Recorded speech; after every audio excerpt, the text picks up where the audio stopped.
Hey guys, Omni here. So over the weekend, I watched A Quiet Place 1 and 2 because, based on the trailers that had come out for part 2, I was a little confused as to whether it was actually a sequel or a prequel, and I didn't look anything up so that out of fear of spoiling something in the movie or the first movie, either or. But in the end, because I wanted to see A Quiet Place 2, I was like, all right, I need to figure this out. I'm just going to go ahead and watch A Quiet Place 1 regardless. So I watched it over the weekend and I loved it. I thought it was a really fantastic film. I thought it was well directed. The acting in it was phenomenal. I thought the pacing, the idea was really, really well executed. And I think on most levels, it lived up to all this hype that had been generated around it. I like the concept. I like the family unit that they had. I thought John Krasinski did a fantastic job directing it and performing in it. Emily Blunt, also fantastic. And Millicent Simmonds, as well as Noah Jupe, did fantastic jobs, especially for kids their age. They did a lot of heavy lifting in this film. The only kind of critiques that I had in it really were just kind of based around the whole sound making premise, like don't make noise.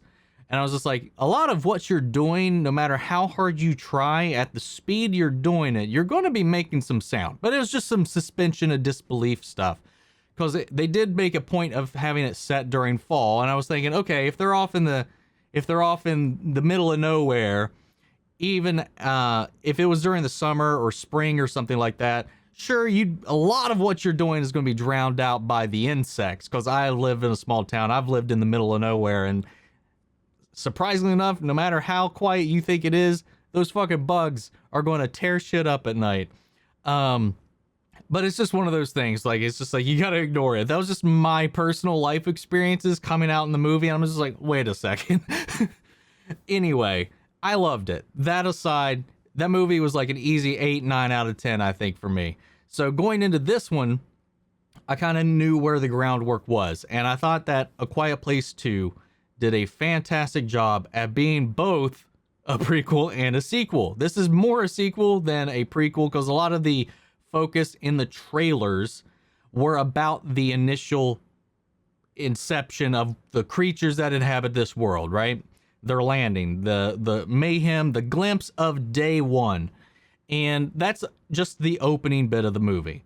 Aside from that, I won't spoil the rest of the film. I thought this was a fun ride. I thought it was a natural progression of where we left off with these characters and where they would kind of go with everything that they had learned and faced in the last movie. And we see a natural progression of the characters themselves with their own kind of growth, particularly with Noah Jupe's character and Reagan, played by Millicent Simmonds. The continuation of their kind of arcs, no matter how small or minute they were. Obviously, the character of Reagan got the most attention in the film, rightfully so. But Noah himself, I forget the son's actual name, like the character's name, has some progression as well in this movie, and I like that continuation. Cillian Murphy popping up, that sexy man, comes in and he does a great job, man. I've been a fan of Cillian Murphy for a long time, and sadly, and I feel bad for this, I have not watched more than the first episode of Peaky Blinders. That might be something I check out down the road.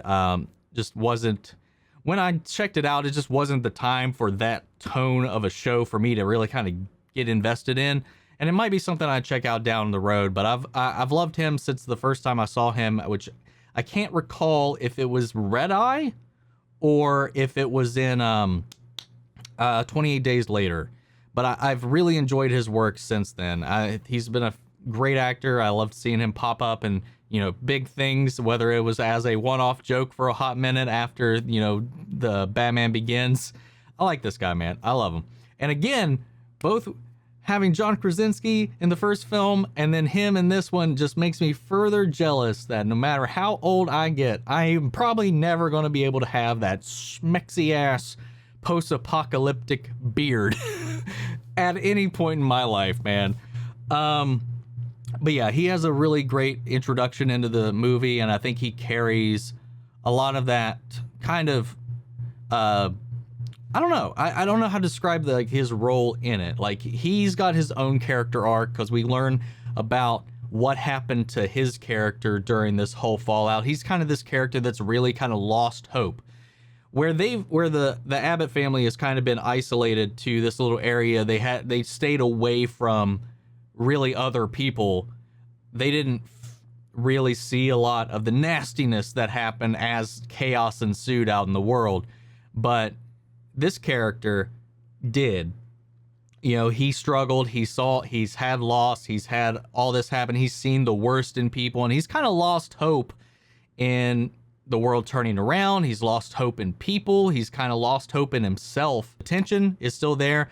They in a way, they kind of raise the stakes without raising the volume, so to speak. Like, where the natural progression seems to be for like a sequel to always go bigger, go louder. And I feel like this really reined it in on not doing that, not being big just to be big, but to naturally progress the story into the next stage after where we left off in the first movie. Again, some of the same gripes I had in the first film are here about the whole, like, how much noise does it take to trigger these things? Comes and goes a little bit, but it's all done for artistic and tension building throughout the movie, and it never really took away from any of that enjoyment. I do think some of the segments lasted a little too long, like the first one, though. Everything is beautifully shot. It takes its time. It doesn't rush anything, but there's some times where I'm just like, come on. I get that it's a beautiful shot. I know you're just setting up this tone, but come on, man. Let's go. And these aren't long movies. For movies today, these are fairly short. I think the first one was only, if you cut out the credits, like an hour and 20-some minutes long. This one is only an hour. If you cut out the credits, probably an hour and 30 minutes, maybe a little bit longer than that. But something about the way this one in particular was shot, it does feel a little bit longer than it actually is, which is kind of weird. But I never not enjoyed the movie. I thought every setup in this was well paid off. I think everything in the end was well handled. I think that the characters were all, the writing, the action, all of that was all there, all strong. And we even have Djimon Hounsou, which we did see in the trailer, so that's not a spoiler. But my God, man, I forgot he was in this. You know, I'd seen the trailer myself because I had seen it every time I went to a theater before when things kind of reopened for a second and then shut back down. I had gone out a couple times and I did see the trailers for this, which is why I didn't react to it here on the channel. Another reason I didn't react to it on the channel also is because I haven't seen the first one until this weekend. So all that aside, going in this, I had already forgotten he was in this movie. And it just makes me think, man, I love this dude. He always shows up in the most genre of things. And it's just like, he's been in like the highest percentage of movies I've seen in the last few years. And I gotta say, like, out of everybody in Hollywood right now, or in film in general right now, is he in the most movies per year right now? I just want to say, like, every time I go into a movie, not having a damn clue he's in there, he fucking pops up. Even if it's animated, he's a voice somewhere in this. This guy is always working. And I was just like, I don't know if I haven't seen one, but I was like, is anybody going to give this guy a starring role? I haven't seen a movie where he has been the lead in anything. Correct me if I'm wrong, but I think the closest thing I've seen him in, as far as close to like a leading kind of role, was Blood Diamond, right? That was him, right? Yeah. I think that's the biggest character role I've seen him have in a movie in quite some time. But yeah, I love this guy. Keep giving this guy work, man. I gotta say, like, no matter what, he's always, you can't say this guy's he's not doing his work, man. He comes in, he pulls his weight with everything he's given. So that was a pleasant re-surprise, even though I had known he was in the movie, but then forgot, and then had it surprisingly presented again at the movie. Anyway, I'm just on a tangent now. Sorry. got off on a Djimon Hounsou tangent for a second. I thought this movie was a lot of fun. I thought it raised the stakes in a natural way. It was a fun ride. I had a blast with it. You know, there were some shitty kids in the theater just that couldn't sit still, but it didn't distract me enough from this. And, you know, there's some really quiet bits in the movie, so you can hear everything that's going on around you in the theater if it's not just a perfect scenario. So I was able to at least rein my expectations in on that. It didn't impact my viewing of the movie, and I think this was a great sequel, and I think it lives up to just as strong as the first one. I think John Krasinski again wrote and directed a brilliant sequel here in the horror world.